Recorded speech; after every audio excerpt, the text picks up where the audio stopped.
Taranath Murala YouTube ఛానల్కి మరోసారి స్వాగతం. ఫ్యామిలీ పెన్షన్ మీద దాదాపు ఒక 4-5 వీడియోలు అన్ని మొత్తం అంతా సమాచారం అంతా ఒక చోట ఉంటుంది అన్న ఉద్దేశంతో ఉద్యోగం పెన్షనర్ చనిపోతే ఏమేమి ఫ్యామిలీ ఉండాలి, తర్వాత ఏమేమి వస్తాయి, ఎట్లా చేసుకోవాలి అన్న అంశాలు పెట్టాము. అయితే pension and pension welfare department వెబ్సైట్లో ఒక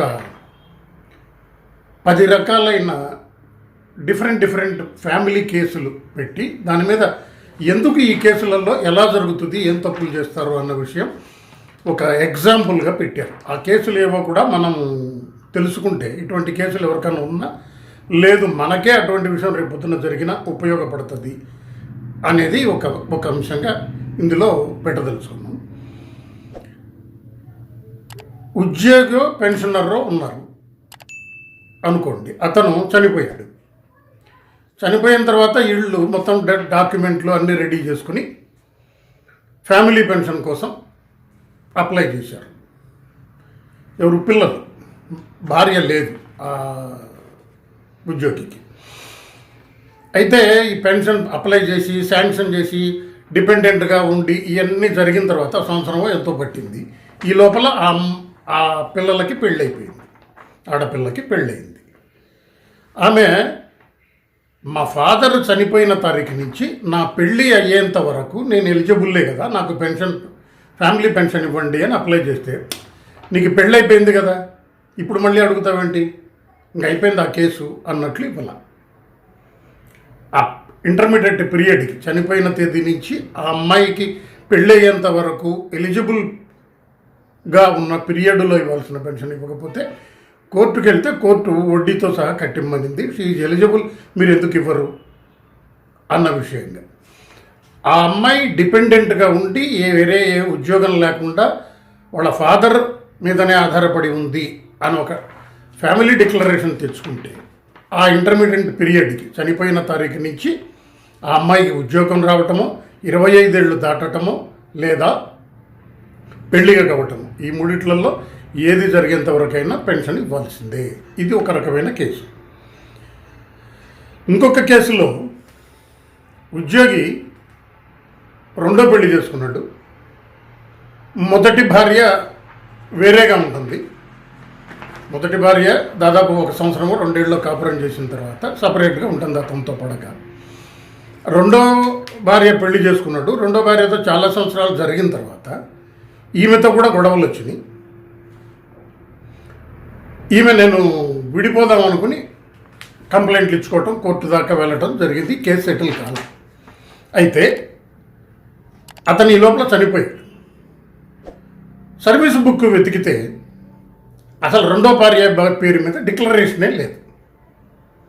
మొదటి భార్య నుంచి అసలు విడాకులు తీసుకోలేదు ఒకటి, కానీ సపరేట్గానే ఉంటున్నారు. రెండో పెళ్లి చేస్తున్నాడు, రెండో భార్య పేరు మీద డిక్లరేషన్ సర్వీస్ బుక్లో లేదు. ఇటువంటి కేసులలో ఇతను పెళ్లి చేసి రెండో పెళ్లి చెల్లదు లెక్క ప్రకారం. ఈమెకి పిల్లలు ఉన్నారు, మొదటి భార్యకి పిల్లలు ఉన్నారు. మొదటి భార్య క్లెయిమ్ చేసింది, నేనేం విడాకులు తీసుకోలేదు కదా కాబట్టి నాకు పెన్షన్ రావాలి అని. రెండో భార్యకి పిల్లలు ఉన్నారు, వీళ్ళు క్లెయిమ్ చేశారు మా నాన్న పెన్షన్ మాకే రావాలి కదా, ఆమె చాలా రోజుల నుంచి దూరం ఉంది అన్న ఉద్దేశం. ఆర్డర్ ఆఫ్ బర్త్లో కోర్టుకు వెళ్ళారు. కోర్టులో చాలా రోజులు పట్టిన తర్వాత 50-50 చేయమన్నారు. 50-50 చేసి ఈమె పార్ట్ ఈమెకి, ఆమె పార్ట్ ఆమెకి ఇచ్చమన్నారు. వాళ్ళలో ఎలిజిబిలిటీ పిల్లలుంటే ఆ part of pension carry forward అవుతుంది అని చెప్పి కోర్టు తీర్పిచ్చింది. ఇట్లా డిక్లరేషన్ ఉండకపోవటం అన్న వల్ల కూడా కొన్ని ప్రాబ్లమ్స్ వచ్చే అవకాశం ఉంది. ఈ రకమైన కేసు ఇంకొకటి ఏంటంటే, ఉద్యోగి చనిపోయిన తర్వాత ఉద్యోగికి 4 ఏళ్ల పిల్లలు, చిన్నపిల్లలు ఉన్నారు. వైఫ్ ఉంటే వైఫ్ ఏం చేసింది, ఒక 4 ఏళ్లకు 5 ఏళ్లకు ఆమె రీమ్యారేజ్ చేసుకుంది. ఫ్యామిలీ పెన్షన్ ఆమెకు శాంక్షన్ అయిన తర్వాత పిల్లవాడి పేరు మీద ఈ 4 ఏళ్ల చిన్నపిల్ల ఎవరున్నారో అతనికి మైనర్ పెన్షన్, ఫ్యామిలీ పెన్షన్ రావాలి కదా అన్నది 3 ఏళ్ల తర్వాత వీళ్ళు మైనర్కి ఫ్యామిలీ పెన్షన్ వస్తుంది అని క్లెయిమ్ చేశారు.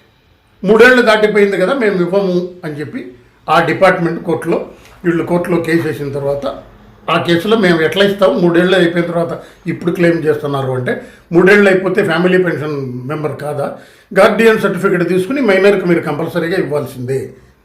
మైనర్కి 25 ఇయర్స్ కానీ, మ్యారేజ్ కానీ, ఎర్నింగ్ కానీ, ఉద్యోగం కానీ ఏది ముందైతే దాని వరకు మీరు ఆ ఫ్యామిలీ పెన్షన్ ఇవ్వాల్సిందే అని చెప్పి కోర్టు తీర్పు చెప్పి ఆ కేసు ఇచ్చేశారు.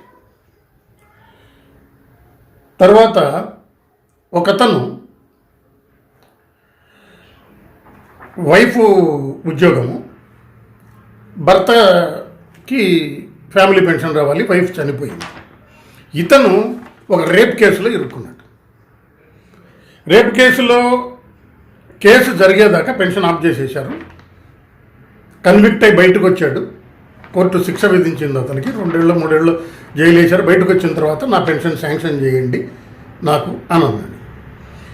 గుడ్ కండక్ట్ అతనికి ఉంది అని శాంక్షనింగ్ అథారిటీ భావించిన తరువాత మాత్రమే పెన్షన్ ఇస్తాము, అప్పటి వరకు ఇవ్వము. గుడ్ కండక్ట్ని శాంక్షనింగ్ అథారిటీ సాటిస్ఫై కావాలి అని చెప్పి కోర్టు తీర్పు వచ్చింది.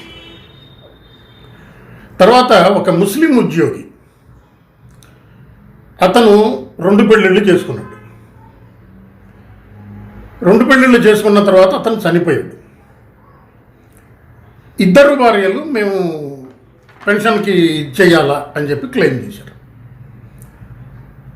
చేస్తే 2వ భార్యకి గవర్నమెంట్ పర్మిషన్ తీసుకోలేదు. వాళ్ళ పర్సనల్ లా ప్రకారం 2 పెళ్ళిళ్ళలో చేసుకునే హక్కు ఉందేమో కానీ డిపార్ట్మెంట్ రూల్స్ ప్రకారం ఒక వివాహమే చెల్లుబాటు అవుతుంది. ఇతను 2వ పెళ్లి చేసుకున్నాడు కాబట్టి 2 భార్యలకు ఇవ్వటం కుదరదు, లీగల్లీ వెడ్డెడ్ వైఫ్ కాదు కాబట్టి అని చెప్పి డిపార్ట్మెంట్ పెన్షన్ ఆఫ్ చేసింది. డిపార్ట్మెంట్ పెన్షన్ ఆఫ్ చేస్తే వాళ్ళు కోర్టుకు వెళ్ళారు. కోర్టు 2కి చెరసగం ఇవ్వండి పెన్షను అని చెప్పారు. కొద్ది రోజుల తర్వాత ఆ 2 భార్యలలో ఒక భార్య చనిపోయింది.